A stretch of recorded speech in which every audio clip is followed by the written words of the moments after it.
Wow, that's cool.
something. You know that reincarnated. Thank you. You know that reincarnated. Oh, thank you. Of Beethoven reincarnated. Thank He so say much you for are a everything. great guy. I'm a huge fan. I'm a huge fan of Bill's. I saw him at Soundcheck yesterday, and I was like, oh man, I got to look that guy up on Wikipedia. He's amazing. Luke, you sounded great too, man. Boogie woogie, man. Sounds fantastic. Thank you. Thank you so much. Buddy. Oh, thank you. Thank you. Thank you. Give it up for Luke. He's really lost in his own world. Yeah. That yeah. is really flame. Yeah. Oh, well, thank you. You are just, I don't know, you are just in there. You're just there. Well, thank you. Well, I'm so happy to be in here My with God. everybody here. So, To see this and hear this live is really thank you. Privilege. To be here is one of the definitely coolest, you. most unforgettable experiences of my life. thank It's you, an honor. Mike. Thank you. Thank you. Really can see and hear such a performance. We are impressed, very impressed. Such amazing talent. Thank you so much, Luke Ebrel. Thank you once again. Fantastic. Next is Corey Feldman, who began his performing career at the age of 3. Yeah? And he hasn't stopped working since.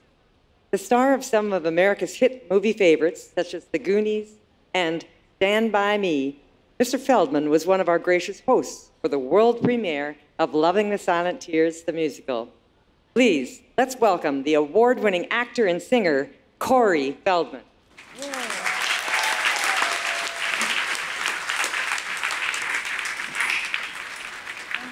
Hello. Hi, everybody. Hi, everybody. Thank you so much for having me.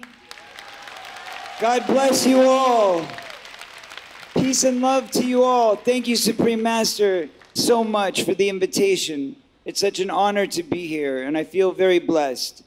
For a brief history on how I became part of your world, I got a random invitation about 7 years ago to take part in Loving the Silent Tears, and it was a beautiful, extravagant display of beautiful costumes, beautiful dance, beautiful art. It was very emotional and breathtaking.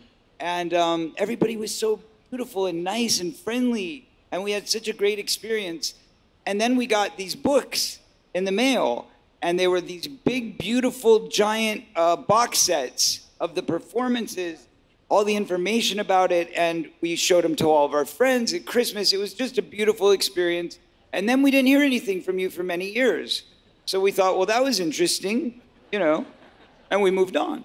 And in that time, in that last 7 years, since I've had the honor of seeing you all, I've been working for some very important things of my own. We always work towards progress. I've been a vegetarian since I was 12 years old.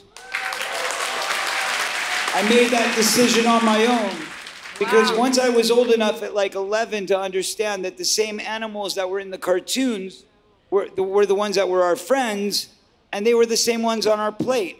What sense does that make? It makes 0 sense, right? But unfortunately, it makes a lot of dollars. It makes a lot of dollars. And that's where the global economy is at, unfortunately, but we're changing it. We're seeing progress, we're seeing growth. From the time that I started being a vegetarian, and I was the crazy person at school that would say, no, I can't eat that meat lunch at school, you know, when I was 12. And now, my kid goes to a school that is a vegan-based Whole Foods nutritional menu. This is the power of believing. This is the power of change. So I've been fortunate enough to work with some of the great animal rights activism centers around America, around the world, the Humane Society, PETA, Last Chance for Animals, Farm Sanctuary, Mercy for Animals. Thank you. But, you know, we have the chance to help change laws. And now we're working on not only the environment, but I'm also working on protecting our children who have been ignored for a long, long time. And I'm trying to change laws by creating a movement And that movement is called Kids Too. It's my answer to Me Too, and it's hashtag Kids Too. Because God's children, all of us are God's children. And we all deserve a chance to live our lives to the fullest, innocently and purely and with love. So I'm creating a film at home. It's a documentary. And I'm also writing a very powerful book to talk about everything that I've experienced in trying to tell the truth, because a lot of people don't want to hear the truth. And it's the same in the meat and dairy industry. It's the same in the agriculture and the farming. It's the same in the environmental fight where people say there is no climate change and you say, what are you, crazy? You know, it's the same. People put earplugs in their ears and they don't want to hear the truth. But I'm here as a fighter for the truth, and I know that you are Supreme Master, and I thank you so much for your truth, and I thank you so much for your fight, and for all the blessings and the good that you're doing for this earth. We need you, and we need your spirit, and we need your powerful energy to spread the love to the rest of the planet, and I'm doing my part. And in doing my part, I wanted you all to know that I wrote a song when I was 15 years old. And that song was about how we could change the planet if we wanted to. So I'd like to introduce to you my beautiful wife, Miss Courtney Ann Mitchell, or now Courtney Ann Feldman, who's going to be singing with me. Hi, everyone. It's such an honor to be here. We're so grateful to be here, and we appreciate you so welcoming to us, and all these So beautiful lovely. people that have been so welcoming and kind to us. That's what we need in the world right now, is more compassion and kindness for one another and More for love, our fellow animals. more compassion. Yes. Yes, exactly. So anyway, I wrote the song when I was 15 years old, and I thought, you know, all we have to do is share love. That's all we have to do. All we have to do is care about one another. All we have to do is be compassionate for one another. And when I say that, I don't mean just let's pray for each other or let's pray for ourselves, but let's pray for every being that lives on this planet. Because every being that lives on this planet is one of God's children and deserves the empathy and the love and the compassion. From the trees to the animals to each other. So this song is called It's So Simple. She is going to join me singing beautiful background vocals. I hope you guys enjoy it. It's totally different than anything else you're going to hear, I'm sure, today. But hopefully you open your mind to something new. Thank you. Wow, 15 years old only, and already so conscious. Bless you. And Check. your dress is beautiful. Oh,